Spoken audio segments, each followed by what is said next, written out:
तो hello guys, this is अर्शिबी ma'am एंड आज हम एक और टॉपिक लेके आ गए हैं।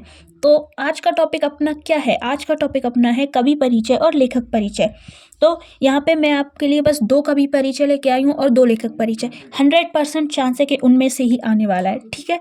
तो ध्यान से इनको पढ़ लेना और इनके अलावा आप चाहो तो और देख सकते हो, बट अधिकतर मोस्ट प्रोबेबिलिटी है कि ये ही आएंगे। तो चलो शुरू करते हैं। पहले अपन कवि परिचय देखते हैं 2। तो पहला कवि परिचय है सूरदास का। तो इसमें आपको ज़्यादा कुछ नहीं करना होता, 3 नंबर का आता है ये। इसमें आपको 2 रचनाएं लिखनी होती है, काव्यगत विशेषता लिखनी होती है और साहित्य में स्थान लिखना होता है। तो अपन छोटे छोटे पॉइंट ही करेंगे, ज़्यादा अपन को बस नंबर लेना है यार, अपन को फालतू में क्यों, अपना भी टाइम बचेगा, ठीक है? तो अपन रचनाएं देखते हैं। इनकी रचनाएं हैं सूरसागर और सूरसारावली। आप बस 2 ही याद कर लेना, 3 करने की कोई ज़रूरत नहीं है क्योंकि आती नहीं है, करके क्या करोगे, ठीक है? काव्यगत विशेषताएं हैं भावपक्ष और कलापक्ष। इनमें दो पॉइंट होते हैं, भावपक्ष और कलापक्ष। तो भावपक्ष में 2 पॉइंट है। सूरदास को वात्सल्य रस का सम्राट माना जाता है और सूरदास ने ज्ञान की अपेक्षा भक्ति को सुगम ठहराया है, ठीक है? कला पक्ष में क्या है? इन्होंने अपने काव्य में ब्रज भाषा का प्रयोग किया है और सूरदास ने अपनी रचनाओं में उपमा, श्लेष, रूपक, उत्प्रेक्षा आदि अलंकारों का प्रयोग किया है, ठीक है? अब साहित्य में स्थान क्या है? तो साहित्य में स्थान में कुछ नहीं है, बस आपको उस कवि की बहुत भर भर के तारीफ कर देनी है कि सूरदास हिंदी साहित्य के सर्वश्रेष्ठ कवि हैं, हिंदी साहित्य में इनका द्वितीय स्थान है और इनको बहुत माना जाता है। ऐसे आपको जो भी आता है आप कर देना, ठीक है? ऐसे ही किसी भी कवि का आप साहित्य में स्थान लिख सकते हो, उसमें बस उनको सर्वश्रेष्ठ बताना होता है और कुछ भी नहीं है, ठीक है? अब नेक्स्ट अपना है तुलसीदास का। तो अब अगला अपना है तुलसीदास का। इनकी 2 रचनाएं देख लेते हैं। पहली है रामचरितमानस, दूसरी विनय पत्रिका। एक और यहाँ पे है कवितावली। तो आपको जो भी इजी लगे वो आप कर लेना, ठीक है? काव्यगत विशेषताओं में भाव पक्ष देखते हैं इनका। तुलसीदास एकमात्र राम भक्त हैं, इनकी भाषा खड़ी बोली है, ठीक है?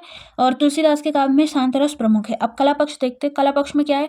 तुलसीदास की रचनाएं अवधी और ब्रज भाषा में है और इन्होंने अपने काव्य में दोहा, चौपाई, सवैयां, कविता आदि छंदों का प्रयोग किया है, ठीक है? साहित्य में स्थान क्या है? तो मनुष्य के जीवन को सुखी एवं शांत बनाने वाले काव्य की रचना तुलसीदास ने की है। हिंदी के अमर कवि हैं, ठीक है? तो अपन ने 2 कवि परिचय देख लिए हैं। अब अपन 2 लेखक परिचय और देख लेते हैं। तो पहला लेखक परिचय है रामवृक्ष बैनीपुरी का, ठीक है? इनकी रचनाएं क्या हैं? चिता के फूल और माटी के मूर्तें।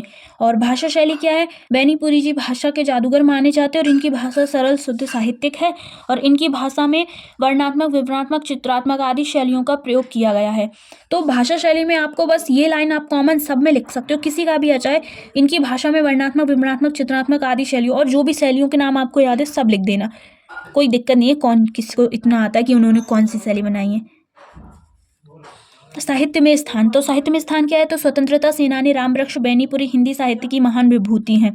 उसके बाद अगर आपको तारीफ करनी आती है किसी की तो आप और भी कर देना, मुझे तो नहीं आती, ठीक है? तो अब अपन अगला देखते हैं। अगला है यतीन्द्र मिश्र का। तो इनकी रचनाएं हैं यदा कदा और बाजार में खड़े होकर, ठीक है? इनकी भाषा शैली क्या है? इन्होंने सरल, सहज एवं व्यवहारिक भाषा का प्रयोग किया है। इनकी भाषा में तद्भव तत्सम शब्दों का सुंदर प्रयोग हुआ है। नेक्स्ट पॉइंट है, इन्होंने अपनी रचनाओं में भावात्मक शैली, विवेचनात्मक शैली, वर्णनात्मक शैली आदि का प्रयोग किया है। साहित्य में स्थान देख लेते हैं। यतीन्द्र मिश्र भावुक सहृदय हैं, उन्होंने काव्य के साथ साथ संगीतकारों, कलाकारों पर लिखा है। तो इस तरीके से अपने कवि परिचय और लेखक परिचय कंप्लीट होते हैं। तो अब अपन मिलते हैं नेक्स्ट वीडियो में, तब तक के लिए take care and bye bye.